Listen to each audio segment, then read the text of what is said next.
Welcome to the Man of Recaps. This is Westworld, Season 3, Episode 2. In the post-credit scene of last episode, they tease that Maeve is alive and well in World War II world. We jump right into her storyline. She's some sort of British spy, and who's this walking in? It's Hector! No longer the sexy Western bandit, he's now the sexy Italian resistance fighter. He's got some sort of map to escape, so he and Maeve are sneaking their way out of there. They fight their way through some Nazis, have a sweet old-style sports car. I was skeptical why anyone would want to hang out in War World, but I mean, this is pretty exciting. He's got a plane for them to fly on out of here, but oh, his crew's dead, they were caught. Just then he calls Maeve Isabella, and it's like, oh dude, your memory's wiped, this is just your new role. So at the climax of his story arc, Maeve's like, yeah, I mean, give him the papers, it doesn't matter, none of this is real. Maeve knows if she wants some answers, she's got to get back to the control center, so she shoots herself too. Maeve wakes up, and luckily it's her friend Felix repairing her. She grabs his hand to show she's awake, but he reacts weirdly and just sort of walks away. She runs into her other tech friend Sylvester, but he actually calls security on her. What? Security chases her down, but Lee Sizemore comes in to stop him. Yeah, we thought he died in a hail of gunfire last season, sacrificing himself so Maeve could escape. Apparently he survived though. He's okay, just walking with a cane now. He's like, hey Maeve, good to see you. Sorry I put you in World War II, but that's the closest park to the Forge. He's gonna help her get there, and hopefully she'll be able to go into the virtual paradise world where her daughter is. Meanwhile, Bernard is on a boat heading to Westworld. Yeah, it was hinted throughout the series. It's on an island off the coast of China, and now we get to see it. There it is. This isn't exactly the front door. Most guests would fly in on their private jets, I imagine, so Bernard's able to sneak in the back way. Bernard goes to Ford's secret off the record house, and who does he find there? Security Director Ashley Stubbs! He's apparently killed himself. I guess the park falling apart was too much for him. But wait, what's this? He's alive? Oh my god, he is a robot! Yeah, this was hinted at the end of last season, so people that believe that theory, you were right. He was programmed by Dr. Ford to protect the hosts in the park, to help Bernard and Dolores escape, and after the big robot uprising, just kill himself. Bernard's like, hey, well, hold off on killing yourself for now. I still need your help. His main goal is to stop Dolores from killing or enslaving all of humanity. Bernard is a good, peaceful guy. That's not the future he wants for robot kind. He's come back to the park to find Maeve, who's the only person who might have a chance against Dolores. So the next day, Maeve wakes up in her loop, escapes with Hector, but she's like, hey, I'm not getting on the plane. I've got my own escape plan. Come with me, my love. But he doesn't remember her. He's got to follow his new programming. So she meets up with Lee Sizemore, and they head to the Forge. Maeve's like, all right, so how do I open this thing up and get into the virtual world? And Lee Sizemore's like, wait, didn't you do it before? Yeah, Maeve completely missed Dolores and Bernard's storyline last season. She was upstairs dealing with her own problems. Maeve realizes it must have been Dolores, and the virtual host world isn't here anymore. Remember, she beamed it off into the cloud. Lee Sizemore's like, yeah, what are the coordinates? Where'd you beam them to? And Maeve's like, I don't know. Lee's like, it's okay, Maeve, you can trust me. You've made me a better man because I love you, and he smooches her. This feels weird and out of character for Lee Sizemore, and Maeve notices it too.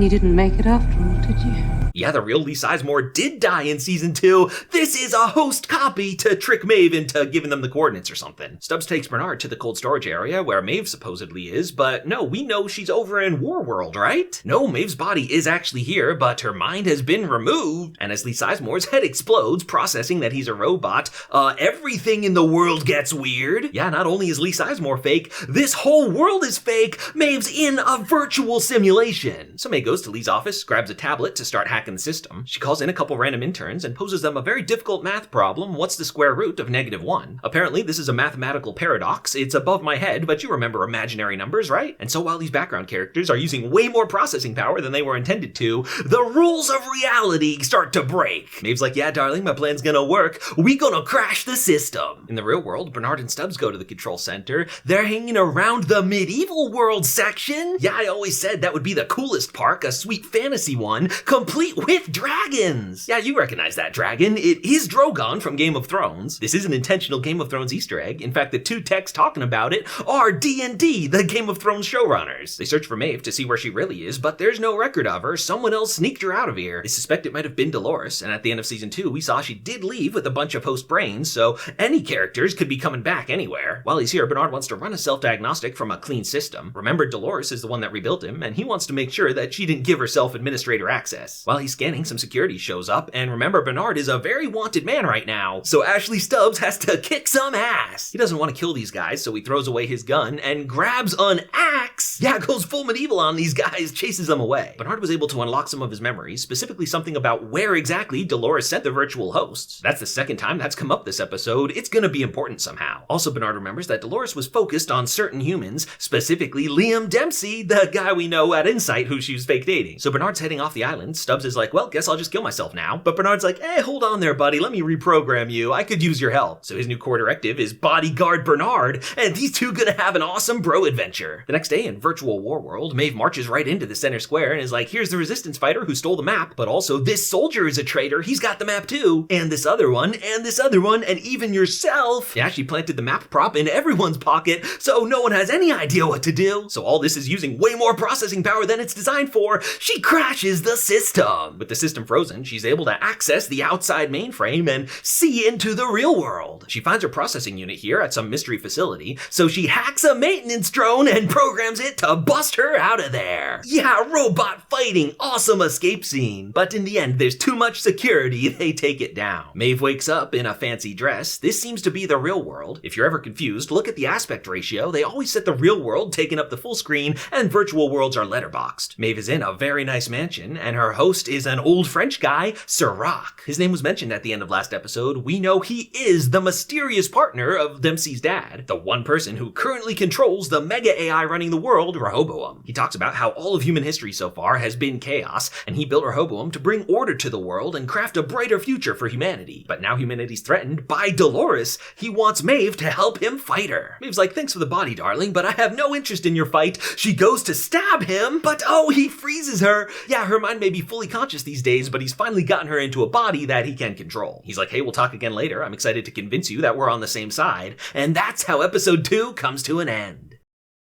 Hit that subscribe button for more of the best recaps of TV and movies, and click the join button to support the channel and be a recap champion.